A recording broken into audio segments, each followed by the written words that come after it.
કેમ છો? Good morning મારા વાલા મિત્રો. આજે તારીખ થઈ ગઈ છે 20/5/2026 અને વાર થયો મિત્રો આજે બુધવારનો દિવસ. બુધવારનો દિવસ એટલે તમે બધા જાણો છો વીકલી ટ્રેડિંગ સેશનમાં મિડ ઓફ ધ ડે અને આજના દિવસે જય જય શ્રી ગજાનન ગણપતિ દાદા અઠોરા ગજાનન ગણપતિ દાદાને જબરદસ્ત યાદ કરવાનો દિવસ. અને દુંદાળા દેવ, જ્યારે દુંદાળા દેવ એમનું જે પ્રમાણેનું પેટનું સાઈઝ છે એ પ્રમાણેનું એમનું મન પણ એટલું જ મોટું છે મિત્રો. એ એટલા મોટા મનથી બધાને આશીર્વાદ આપે છે કે બધા જ લોકોને સુખ, શાંતિ અને સમૃદ્ધિ, કોઈ પણ શુભ કાર્યની શરૂઆત હંમેશા ગજાનન ગણપતિ દાદાથી કરવી તો તમારું શુભ કાર્ય એકદમ સુંદર રીતે પાર પડતું જોવા મળે છે મિત્રો. તો આના માટે તમારે શરૂઆત કરી લઈએ. પહેલાં તો ગઈકાલે બજાર કેવું રહ્યું, આજે કઈ કઈ કંપનીઓના રિઝલ્ટની અસર જોવા મળશે. અને મિત્રો, બજાર ઉપરની સાઈડે ટકતું નથી. That is the one side wrong in the market. કંઈક તો ગડબડ છે કે ઉપર બજાર ટકતું નથી. ફરીથી એફઆઈઆઈ વેચવાલીમાં આવી ગઈ છે. 2 દાડા તમને લાગ્યું કે ખરીદારી કરી રહી છે, પણ મેં તમને કાલે જ કહ્યું હતું કે આ ગડબડી કરશે, એફઆઈઆઈ કંઈક ના કંઈક છેતરામણું કરશે અને કરી. ગઈકાલે પાછું વેચવાલી કરી. એટલે જ કહું છું ઉતાવળ ના કરતા. ઉતાવળ નહીં કરવાની. બજાર ઉપર લાવવાની કોશિશ કરશે, પછી ઉપર પકડાવશે, પછી પાછું નીચે ફેંકશે. માલ ઉપર પહેરાવાની ગણતરી થઈ રહી છે. શું કંઈક મોટા કડાકાના એધાણ તો નથી ને? વર્લ્ડ ઇકોનોમિક ક્રાઇસિસ ફેલાઈ જાય એવી તો કન્ડિશન નથી ને? એના ઉપર આપણે આજે ચર્ચાઓ કરવાની છે. પરંતુ આપણે જોઈ લઈએ ગઈકાલે બજાર કેવું રહ્યું. ફટાફટ નજર નાખી લઈએ તો નિફ્ટી ગઈકાલે મિત્રો ફ્લેટિશ મોડ એટલે કે 31 અંકના ઘટાડા સાથે 23,618 બંધ જોવા મળી, જ્યારે સેન્સેક્સ 114 અંકના ઘટાડા સાથે 75,200 જોવા મળ્યું.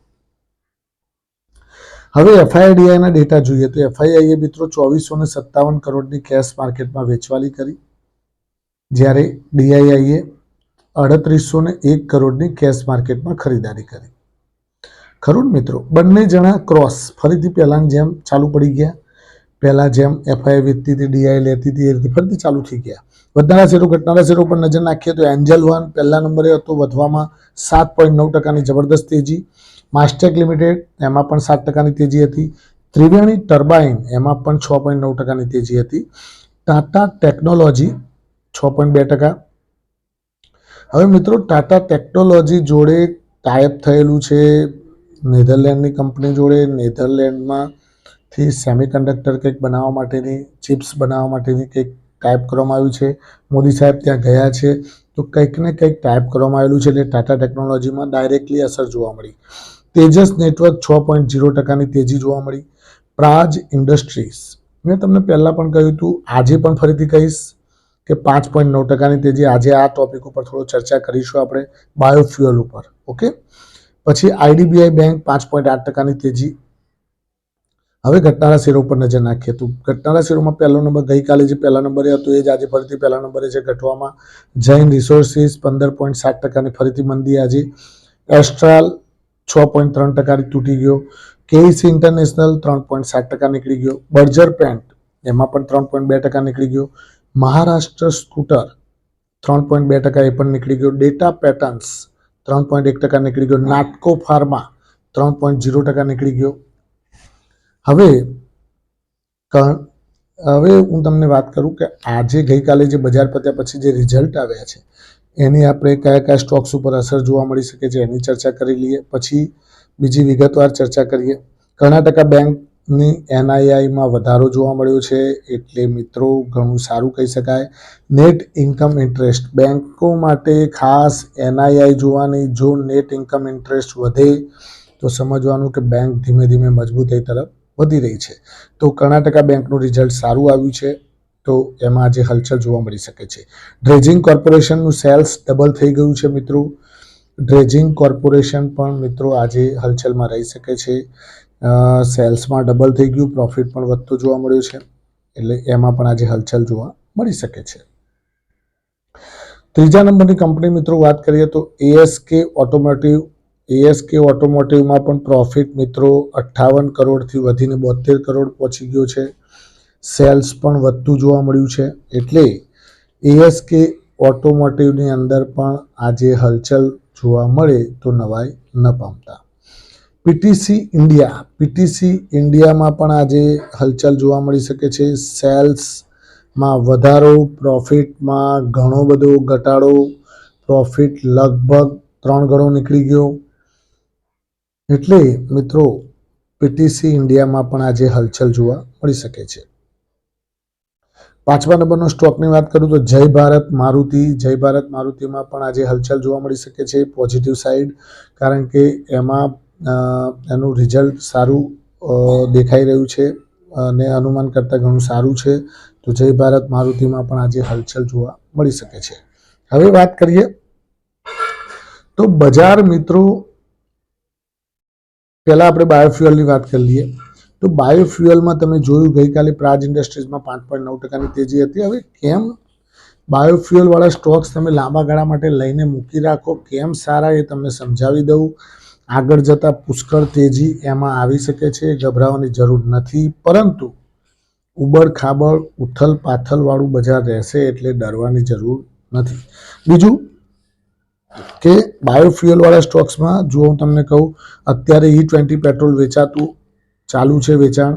E30 પેટ્રોલ વેચવા માટેની મંજૂરી ગઈકાલે મળી ગઈ. E30 પેટ્રોલ આપો ભાઈ, એટલું ઇમ્પોર્ટ ક્રૂડ બહારથી ઓછું કરવું પડશે. 10%નો બીજો કાપ આવશે. 70% પેટ્રોલ, 30% ઇથેનોલ. ખરું ને?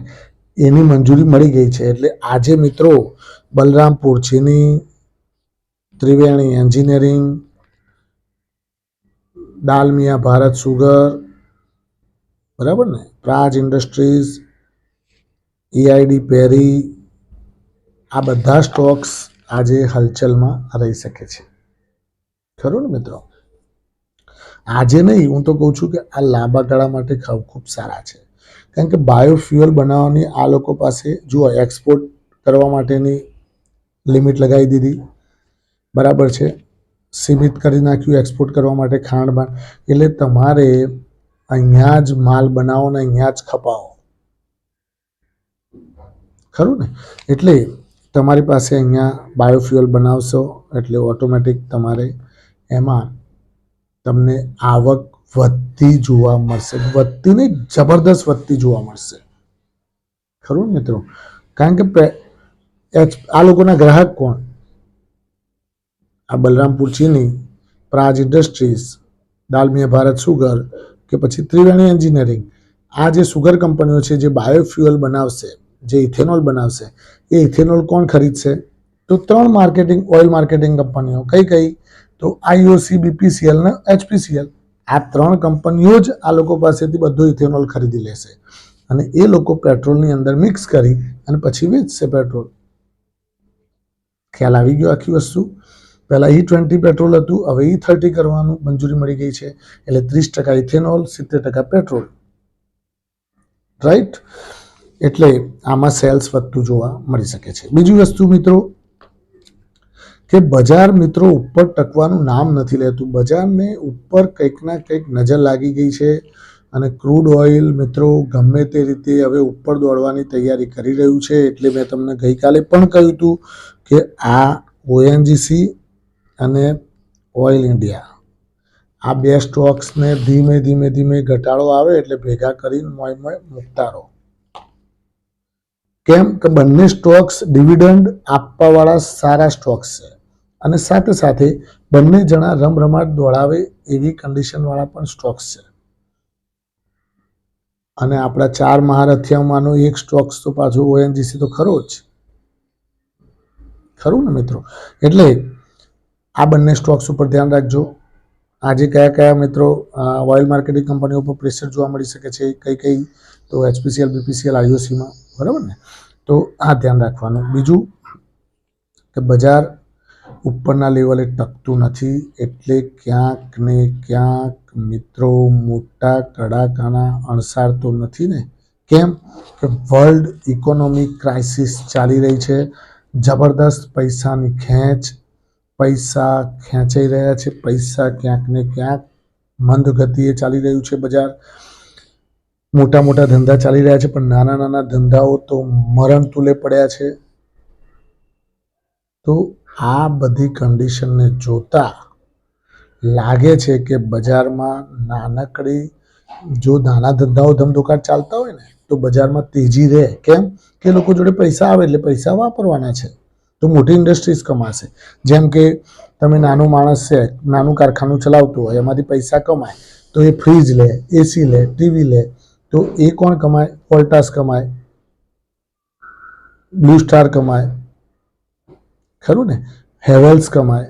તો આ બધી કંપનીઓની વસ્તુઓ પ્રોડક્ટ ખરીદે એટલે એ કંપનીઓની આવક વધવાની, અને એ કંપનીઓ બધી હાથીઓ છે તો એ લોકોની પણ આવક વધવાની. નાનો માણસ કમાય તો મોટા કમાય.